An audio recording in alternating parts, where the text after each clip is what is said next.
Assalamualaikum warahmatullahi wabarakatuh. Selamat pagi, salam sejahtera untuk kita semuanya. Salam sehat dan salam semangat untuk Bapak Ibu semuanya. Pada hari ini saya akan menjelaskan tentang materi dasar penyuluh anti korupsi sebagai salah satu syarat dalam sertifikasi penyuluh anti korupsi yang diadakan oleh LSP PIB. Saya Ridwan Arifin SHLM dari Fakultas Hukum Universitas Negeri Semarang. Bapak Ibu semuanya, dalam materi ini saya akan menjelaskan secara umum tentang bagaimana kemudian apa itu tindak pidana korupsi, apa itu kemudian biaya sosial korupsi,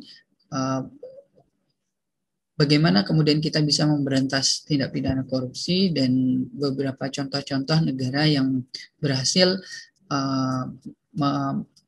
memberantas tindak pidana korupsi atau bahkan memperoleh indeks persepsi korupsi yang cukup tinggi.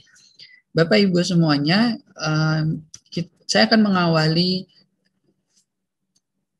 penjelasan materi saya tentang materi dasar penyuluh anti korupsi dengan kenapa kemudian kita harus memahami tindak pidana korupsi ini secara utuh dan komprehensif. Karena percaya atau tidak, korupsi terutama di Indonesia sudah sangat menjadi permasalahan yang hingga saat ini belum terselesaikan. Bahkan banyak orang mengatakan bahwa korupsi ini sudah menjangkau baik infra maupun suprastruktur di Indonesia, baik itu dalam sistem ketatanegaraan kita, baik itu dalam masyarakat level di bawah, semuanya sudah terjangkiti dengan penyakit ini. Gitu. Nah, sebetulnya apa sih permasalahan utama dalam merebaknya tindak pidana korupsi ini? Kalau kita melihat indeks persepsi korupsi Indonesia yang tahun 2020 turun peringkat, salah satu penyebab paling utama adalah mentalitas bangsa, integritas individu yang sangat rendah, sehingga hampir di semua sektor itu muncul perilaku koruptif, mulai dari level yang paling bawah sampai level yang paling tinggi. Nah, Bapak Ibu semuanya, ada beberapa contoh negara yang berhasil menekan angka tindak pidana korupsi di negaranya atau bahkan dianggap sebagai negara paling bersih. Yang pertama, kita punya contoh negara Denmark. Denmark ini memiliki indeks persepsi korupsi 90 dari 100. Kalau 100 adalah negara yang paling bersih, Denmark memiliki angka skor 90. Artinya mendekati angka 100 yang dikatakan sebagai negara yang paling bersih.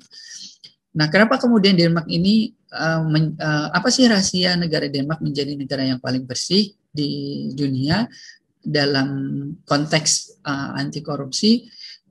Ternyata Denmark ini memiliki unit pemberantasan korupsi di setiap lembaga pemerintahannya. Jadi banyak sekali unit-unit pemantau atau pemberantasan korupsi di setiap lembaga pemerintahan ini berlaku secara efektif. Kemudian juga transparansi publik di Denmark ini sangat didorong, baik itu dalam segi tata kelola pemerintahan yang baik, good governance, maupun dalam modernisasi sistem pemerintahan, sehingga masyarakat bisa melihat secara langsung apa sih kerja anggota dewan mereka, bagaimana kemudian transparansi anggaran, sehingga bahkan sampai masyarakat bisa berpartisipasi dalam membangun negaranya. Nah, Bapak Ibu semuanya, begitupun dengan berbagai lembaga anti rasuah, lembaga anti korupsi yang ada di dunia. Banyak sekali contoh-contoh role model yang kita bisa jadikan contoh, misalkan Independent Commission Against Corruption dari Hong Kong, kemudian dari Corrupt Practices Investigation Bureau dari Singapura, CPIB, kemudian dari National Counter Corruption Commission dari Thailand, dan dari berbagai negara yang kemudian bisa kita jadikan contoh. Sebetulnya apa sih dampak korupsi bagi kita? Kalau ada yang bilang bahwa dampak korupsi itu tidak berdampak bagi kita, itu sangat bohong, gitu. Sangat mustahil. Karena kenapa? Korupsi itu sangat berdampak bagi kehidupan sehari-hari kita. Mulai dari mahalnya alat kesehatan, harga transportasi publik, kebutuhan pokok yang mahal, angka kematian ibu yang tinggi, kualitas gizi, angka putus sekolah, tinggi pengangguran, sampai tingginya biaya pendidikan tinggi adalah salah satu dampak dari tindak pidana korupsi yang ada di Indonesia. Sehingga ini sangat merugikan negara kita. Nah, Bapak Ibu semuanya, kemudian selain itu dampak korupsi juga meningkatnya biaya anggaran penegakan hukum. Kenapa? Coba Bapak Ibu bisa bayangkan, semakin tingginya angka korupsi, maka akan semakin banyaknya penyidikan kasus terhadap tindak pidana korupsi, dan akan semakin banyaknya aparat penegak hukum yang terlibat di sana, dan akan semakin banyaknya anggaran yang dikeluarkan oleh negara untuk menangani kasus korupsi ini. Mulai dari biaya penegakan hukum, pencegahan korupsi, biaya penahanan, biaya pemenjaraan, biaya pengadilan, dan biaya jaksa. Tentunya ini memberatkan keuangan negara.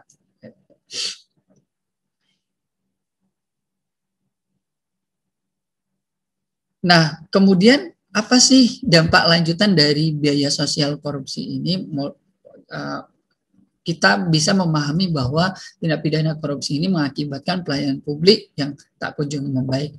Bapak Ibu bisa lihat di banyak daerah di Indonesia pelayanan publiknya tidak kunjung membaik, bahkan fasilitasnya tidak kunjung membaik. Gitu. Ada yang ingin berangkat ke sekolah harus menempuh jarak puluhan kilo, atau bahkan harus menyeberang sungai, jembatan yang tidak layak. Gitu. Kemudian biaya pelayanan kesehatan juga mahal.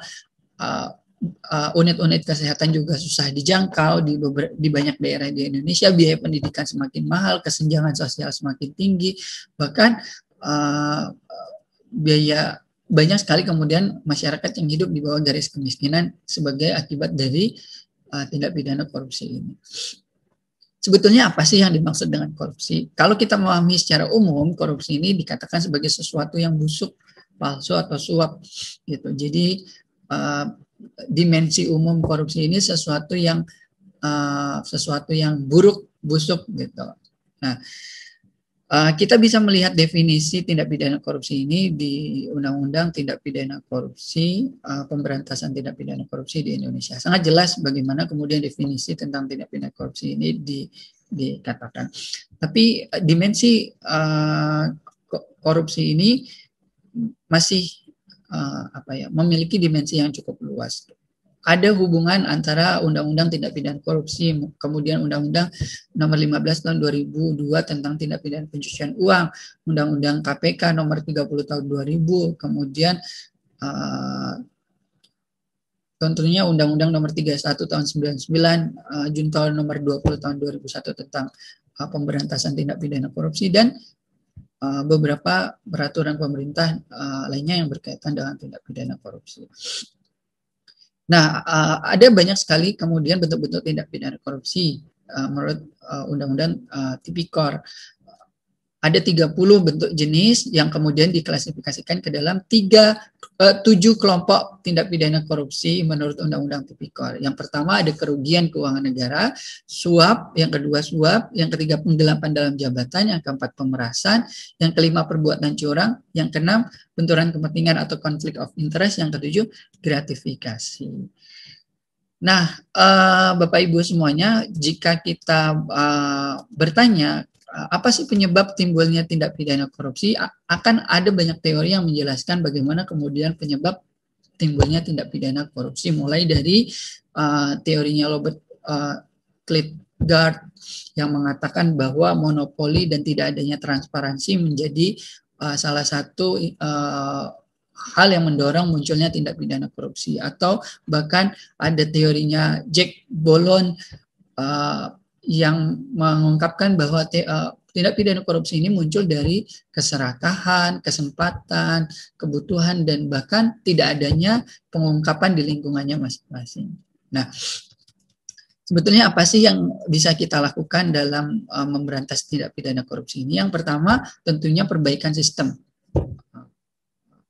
mulai dari tataran yang paling bawah sampai tataran yang paling tinggi, mulai dari lingkungan keluarga kita sampai kemudian lingkungan masyarakat, unit kita, masyarakat lingkungan kita, unit kerja kita, dan hingga tataran negara. Kemudian ada upaya represif yang bisa dilakukan oleh pemerintah, dan tentunya kita sebagai penyuluh bisa melakukan upaya edukasi dan kampanye secara masif. Bapak Ibu semuanya, itu yang ingin saya sampaikan. Semoga nilai-nilai anti korupsi mulai dari nilai kejujuran, kepedulian, kemandirian, disiplin, tanggung jawab, kerja keras, kesederhanaan, keberanian, dan keadilan bisa tercermin dalam kehidupan sehari-hari kita sebagai penyuluh anti korupsi. Salam integritas, terima kasih. Assalamualaikum warahmatullahi wabarakatuh.